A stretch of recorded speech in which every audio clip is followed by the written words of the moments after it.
Power Chord.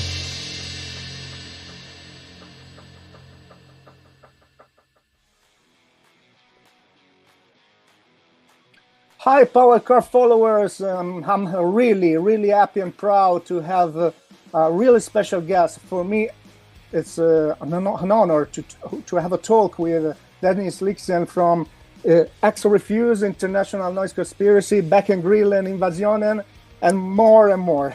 Thank you, Dennis, for your time. Oh no, thank you for having me. I would have a lot of questions for you because I'm a huge Refuse fan, and I saw you with International Noise Conspiracy in Italy. So I follow your career since the beginning, I could say. But I would like to talk about your new project that is called Backengrillen. It's the right pronounce? Yeah, that's great. Backengrillen, yeah, that's Backengrillen. great. What inspired you to start Backengrillen at this point in your life and career? So Mats, that plays the saxophone, he's from Umeå, and we've known him for a long time, and I know him and David has been doing some stuff together. And a couple of years back, he hit me and David up, and he said, the jazz festival in Umeå has 1 hour. I can do whatever I want. Do you want to do something? And we said, yeah. And then David said, let's bring Magnus on board. And that's how it started. And yeah, I mean, you know, it's in the press release. Like, we met on that Thursday. Yeah, sure. We had some ideas. We practiced. We played on the Friday, recorded the record on this Saturday, and that was it. That was like it was a live recordings. I mean, straight to the phone. Yeah. And then we played 2023. We played a couple of shows, and now we're since Refused has expired. We decided. Define it. Definitely. Yeah. Okay. We decided to go out and do some Backengrillen shows, and we are going to record a new record after the summer, I think. Okay, that's great. And how does this new project, differ from your work with Refuse and International Noise Conspiracy? I guess there are some differences. Well, I mean, to approach. I mean, yeah, I mean, the approach is very different. I mean, one. There's no guitars, which is the first band I ever been in where there's no guitars. So that's very interesting. We have saxophones and electronics instead. And two, the music is improvised. Not all of it. We usually have loose structures around, like, there's a riff that Magnus and David plays. And then there's like structural ideas where we say, like, maybe this is like the intro, and then... But most of it is improvised, and most of it's like free in the moment. And for Mats and me, there's a lot of freedom to do whatever we feel like, which is scary. Yeah, and straight. Yeah, that's the next point. How do you feel on stage with this new approach? I mean, it's very exciting because I've been playing music my entire life. I played 2,500 shows or something like that. And it is the first time I've gone up on stage. And I mean, we played Roadburn, 2 weeks ago. And there was 2 songs that we played live that we never rehearsed.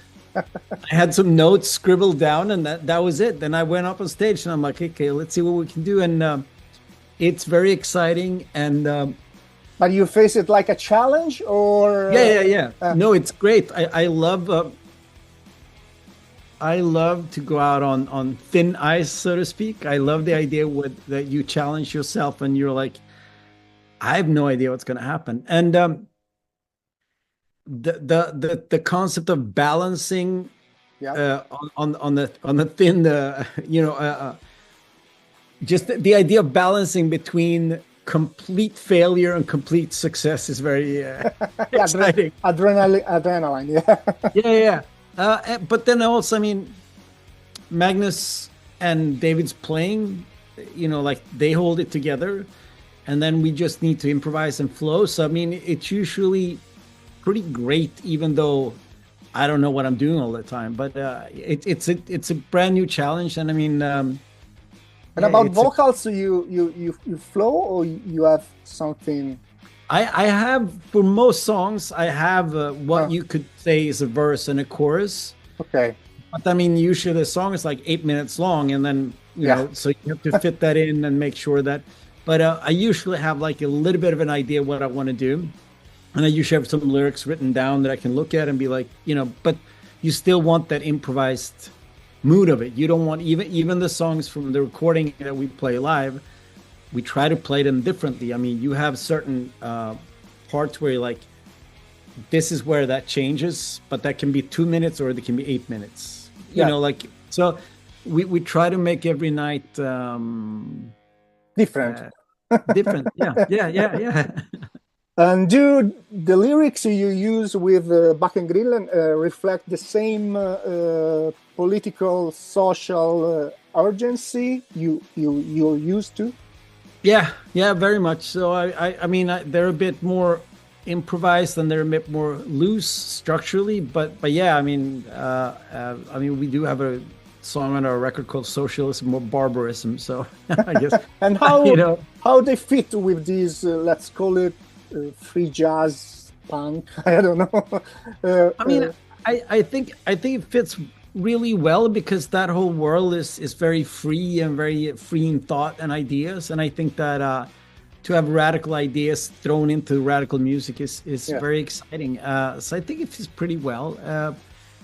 I mean, as I said, we're working on new music, and every time we do a new song, it's a different challenge. So who knows where we're going to end up by the time we have a new record recorded. But the idea is to use those type of like radical lyrics and just create something very unique with it. Cool.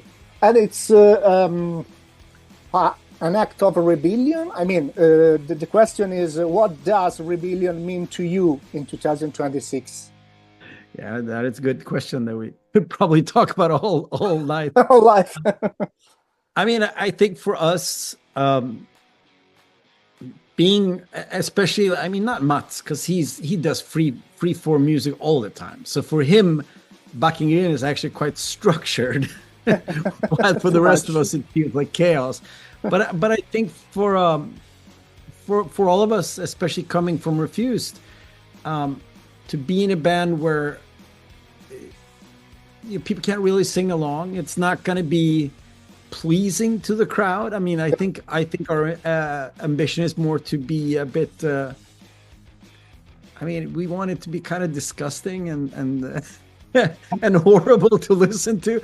So I think that's like a big way of like flipping the script of what we did last year, because we went out and played all these songs that people wanted to hear, and it was like every night people singing along, and then now to go up on stage and do something that's just for us, that's just our idea of what we want to do, and then see how people respond to it. It's a very, very different approach. Yeah, really. And there are any artists, books, or particular ideas you were influenced for Backengrillen, or? Not so much. I know that you read many books also. Yeah. I don't think there was anything particular. I think that just, I'm lying. I actually read a book about Dada and Surrealism recently that was very inspiring, because Dada was all about the deconstruction of art and being like, Dada is take something, take something that we know and then turn it on its head. And for me, I think that with Backengrillen being so different from Refused, I think that for me that's a good starting point to look at the Dadaist and Surrealist movement, when they took pieces of art and then they just flipped them.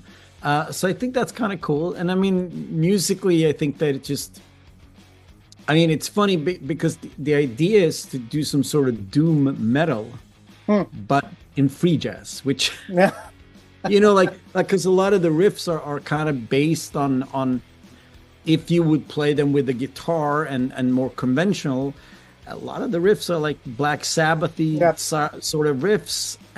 But then we have saxophone and we have electronics, and it's improvised, so it doesn't sound like that. But I think a lot of David, when he writes the riffs, he's very inspired by like doom music. And Another question is, after decades of making music, what still drives you to create something completely new?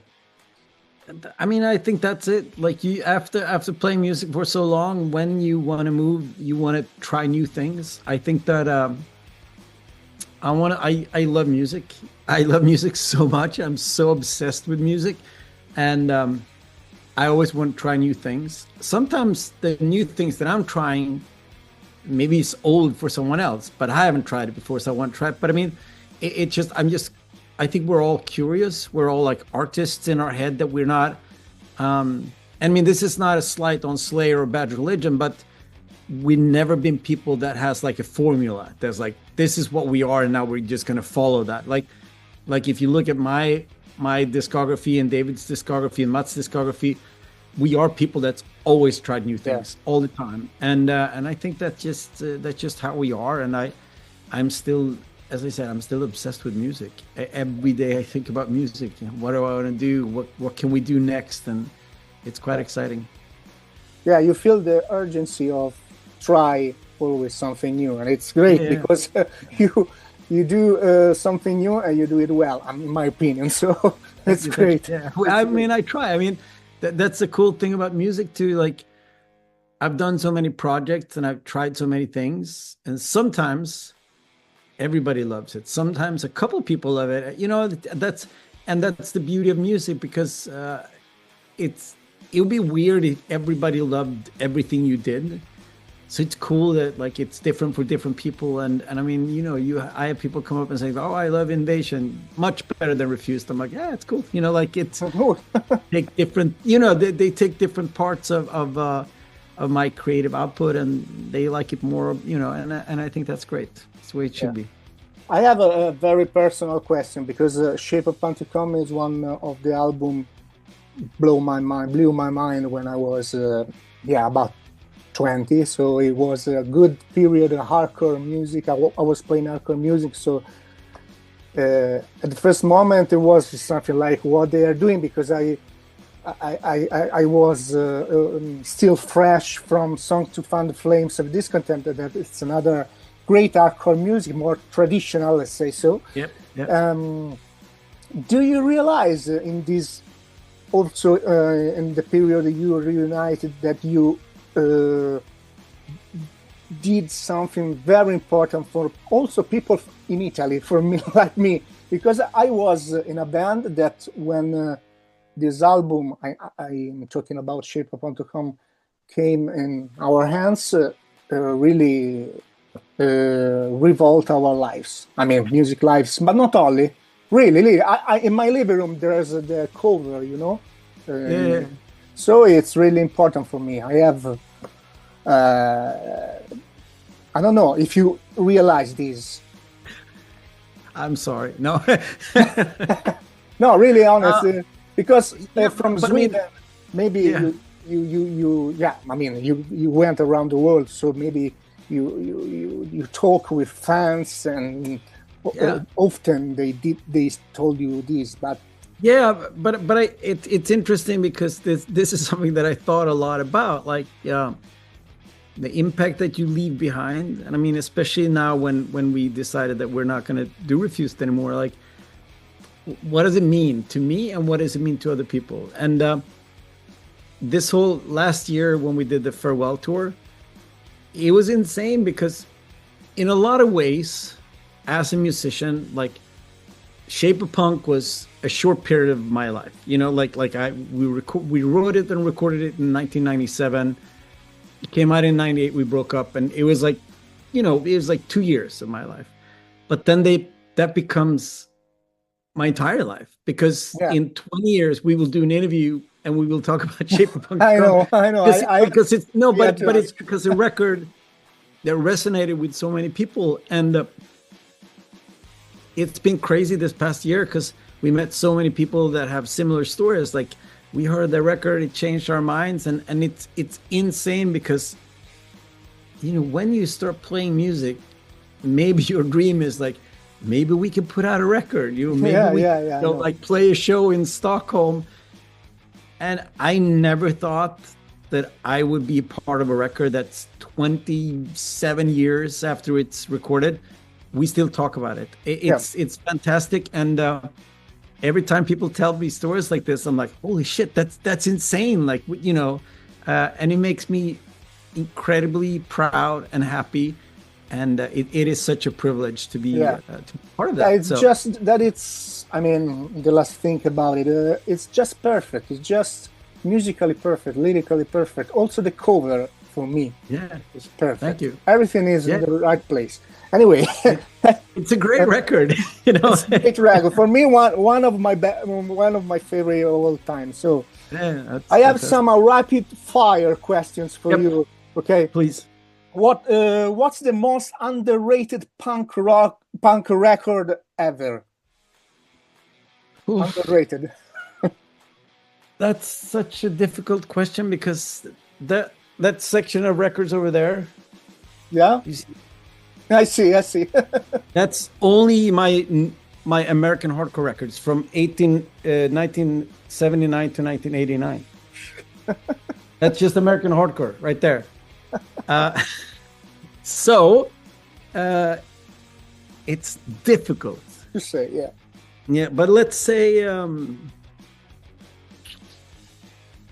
Battalion of Saints, Second Coming. That's a fantastic record, and people don't talk about it as much as they should. For today, it's on top of my head, you know. Great. And what's the loudest band you ever seen live? The loudest. I mean, the loudest means also the more powerful and impact. What's the loudest band I've ever seen? I mean, I saw Motorhead live, and they always. Oh, so it's exactly. That's the right question. Gotta be Motorhead, you know. And one album you wish you had written? Oof. A lot. Once again.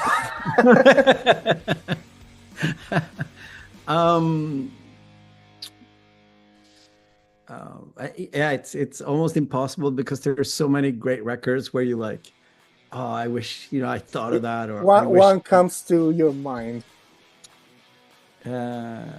Let's say the first MC5 record. The first MC5, yeah. It's a great it's a fucking great record. And the most important punk band of all time for you, I mean? There's two of them. Yeah. It's Bad Brains and Minor Threat. Yeah. yeah. It's those two. Cool. I thought also Bad Religion because you play with Brian Baker, but it's Minor Threat too. So exactly, Minor Threat. It's not often that I think of Brian as Brian from Bad Religion, even though he's been in Bad Religion for like 25 years and he was in Minor Threat for like 3 years. I do think about him as my friend Brian. They used to be Minor Threat. Yeah. And what's about the fake names? You will coming back or? Yeah, we have a new record coming out after the summer. Oh, I got the final mix today. Like cool, the final. I lost it. Yeah. So you will have to come back to Power Chord to talk about it. Yeah. And if Refuse never existed, what would you be today? A musician or something else, someone else? No. I was not planning on becoming a musician because I didn't think I was talented enough. And then you discover punk and hardcore and you start playing. And then when Refused actually became like a real thing, I was like, oh, maybe I could do this. But I wanted to be a teacher. I think I would have been a teacher maybe. Or what? What subject? I don't know. I mean, I wanted to be. This is later in life when Refused broke up. Before I started Noise Conspiracy, I wanted to be a teacher in political science, but my grades from school were so bad that I applied for university and they just said, "Fuck you! Like you're never going to get in here." Like, well, So maybe a teacher. Yeah. Okay, great. The last question is still about Refused. And what's the songs you would suggest to your to a little kid? I mean, to a teen. Let's say teen of Refused. Refused is this. Yeah. All right. So I mean, obviously, New Noise would Yeah. be, because that's like the gateway drug. Yeah. But then I would and also, another one. I would also say Malfire from the last Oh, record, Melfire. and I That's also say Coup d'etat from Oh, Songs. cool. This I love it. Oh, I love it. I think that's a good mix of like Yeah. Electra. So that's 4 songs. Four. Electra Let's from say Freedom. 4. Okay, we have time Yeah, to so listen to 4 songs. That's 4 songs. I think if you hear those 4 songs, you get a good idea about what Refused represents. Okay, thank you, Dennis. It was really a pleasure, and thanks for your time. I really hope we can talk about the Fake Names album soon. And yeah, it was a pleasure. Thanks again. Pleasure, and I'm Bye, glad Dennis. we made this happen. Have a See good you. day. See you. All right, ciao. Power